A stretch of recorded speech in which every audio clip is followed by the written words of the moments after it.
Mister, sono passate 8 giornate di campionato, un primo bilancio che si è fatto della Serie B e del Palermo nello specifico.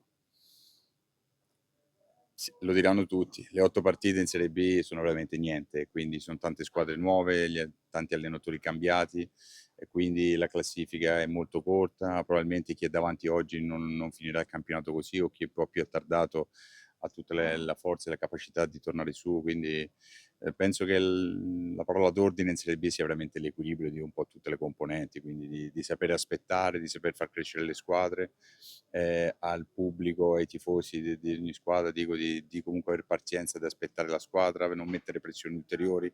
Queste sono tutte componenti molto importanti per me. Per quanto riguarda il Palermo, ha fatto delle ottime partite, ha avuto qualche alto e basso, conosco la piazza, quindi posso dire tranquillamente che c'è tantissima pressione, c'è questa proprietà molto importante dietro, quindi tutti si aspettano questa promozione che la proietti nel campionato, nel nostro massimo campionato, però ci sono tutti i presupposti che il Palermo possa stare tra le prime due squadre a fine campionato. La sconfitta ieri, la sconfitta ieri conferma che un trend negativo del Palermo in casa al Barbera. Lei che ha giocato anni col Barbera anche molto pieno, c'era tanto entusiasmo. Come si spiega questo rendimento così negativo in casa? No, beh, per dare giudizi, per dare un esame più concreto, chiaramente bisognerebbe conoscere i ragazzi, la situazione interna. È chiaro che per vincere un campionato e per stare tra le prime il rendimento interno deve essere sicuramente migliorato.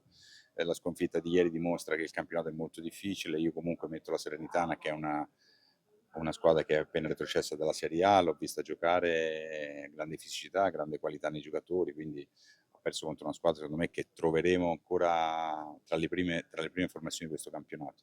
Però è chiaro che il rendimento interno è fondamentale che venga migliorato.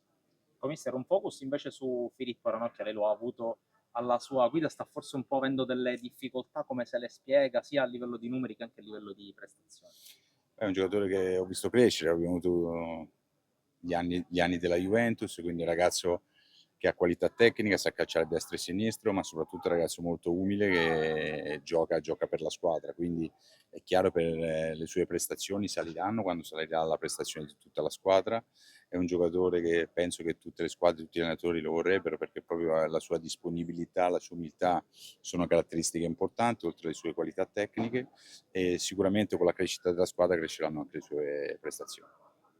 Grazie. Grazie.